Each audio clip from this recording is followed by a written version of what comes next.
Okay, so I know we were doing a whole talking about Overwatch characters thing, but I just have to get this off my chest first. Don't worry, this will be a quick one.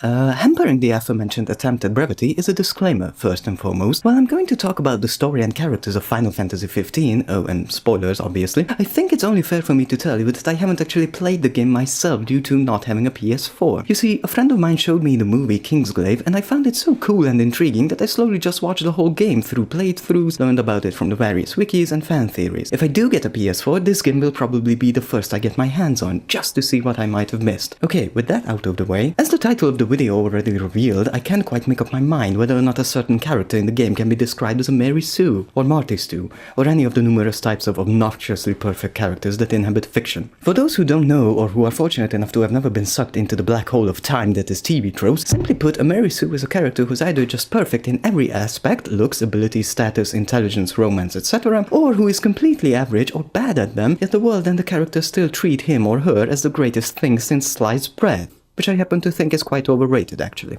And who might this magnificent representation of utter perfection be? Well, let's see. Our main character is one Noctis Lucis Kylum, already way too cool of a name to be average, though that seems to be rampant in the world of FF15, an heir to an empire who is surrounded by 3 of his best friends who are utterly loyal and dedicated to him, cruising around in their luxury car that does tend to break down on occasion, and betrothed to the fair Princess Lunafreya, a childhood friend. So with all that in mind, it becomes abundantly clear that the target of this video is none other than Ardyn Izunia. Ooh, aren't I sneaky? See, the thing is that I could watch this character listen to someone reading a phone book and I would still be utterly thrilled and entertained. Everything from his mannerisms to his design and lest we forget spectacular voice and delivery are just so enjoyable. Honestly, Square Enix could just release Ardyn fantasy games from now on and I'd be completely okay with that. Having said all that, there are a few things that just raise some narrative red flags concerning his character. Like, this is where the spoilers come. 1. He is completely overpowered in every way, shape and form. He is literally unkillable due to the demons inside him, has enough power to only be slain by the Chosen King after a 10-year off-screen training montage, and is even in an incredibly high position in the world he inhabits, namely as the Chancellor of Niflheim. So he has immortality, ludicrous power levels, and political pull and influence, making him completely untouchable in every way, shape, or you get it. 2. He absolutely steals every scene he's in. Sure, this has to do with the fact that he's one of the few characters who brings a little levity to this otherwise extremely serious world. Honestly, his introductory scene in Kingsglaive was like a breath of fresh, snarky air in a world of dour and somber smog. But despite all this, it's hard to ignore that he has a disrespectful, mocking tone towards everyone, looks down at anyone but himself, always has the last word, except for that one time when Shiva actually manages to shut him up for a sec, and all but flips off the king, Noctis' friends, Ravers, Aldercup, and everyone else. Oh, and let's not forget he's playing and manipulating everyone around him for his own goals.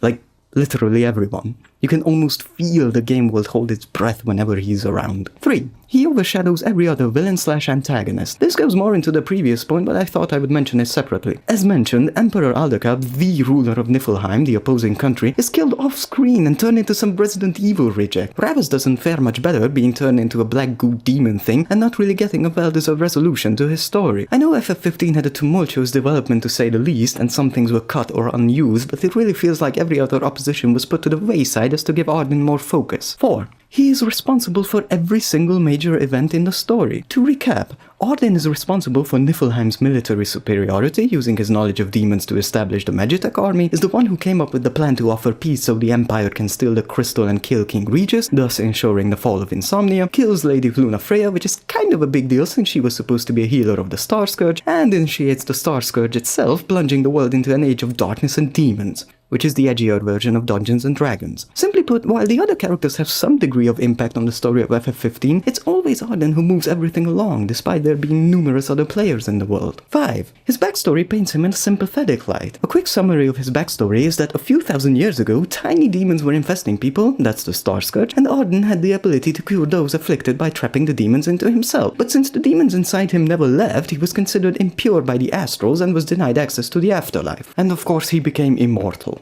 And also kind of lost the throne and became hated and feared by the people due to a jealous king one day chosen by the crystal, so he was banished from his own country.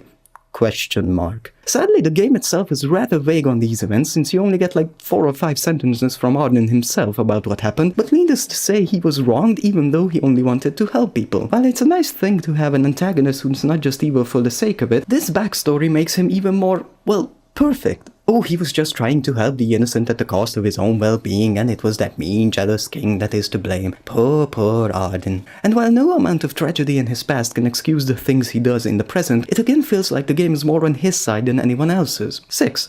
He wins. At everything. So yeah, bad guy wins. Gets everything he wanted.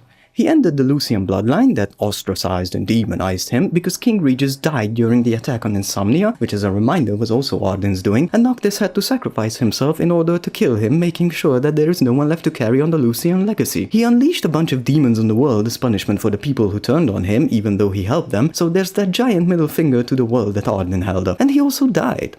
Wait, what?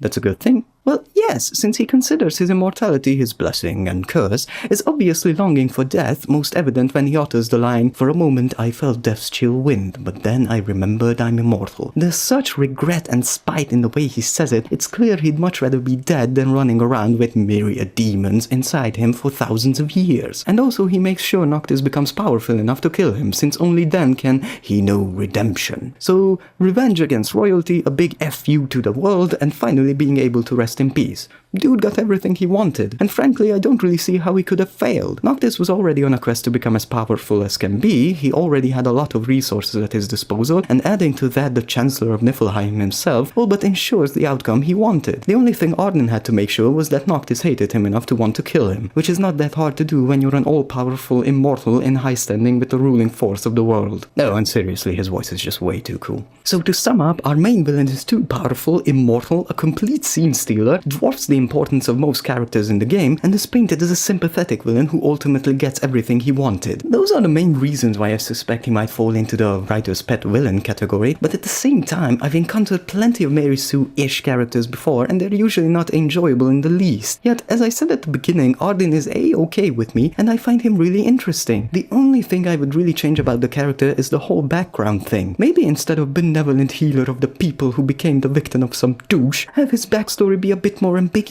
Maybe he had to resort to some forbidden knowledge to gain the ability to heal the people. Maybe he broke some sacred vow or tradition, thus making a victim out of himself, despite everyone around him begging him not to do so, and he can't cope with the repercussions of his own actions. Or perhaps the only reason he wanted to be seen as a savior of the people is to make sure that he gets chosen by the crystal and become king, so it wasn't as selfless an act as it might first seem. Maybe something of the sort would have made him feel less like a really stressed out Jesus and more like a truly complex antagonist. Anyway, I just wanted to get this out of my system since I've been rattling my brain on this character for some time now. What do you think? Was the writer a bit too enamored with his pet villain? Can he be considered a Marisu? Or is he perfectly fine and I'm just looking too deep into things? Maybe it was just the troubled development of the game itself that left some important things out. Let me know down below what you think so I can finally ease my overthinking brain, which happens to be my blessing and curse.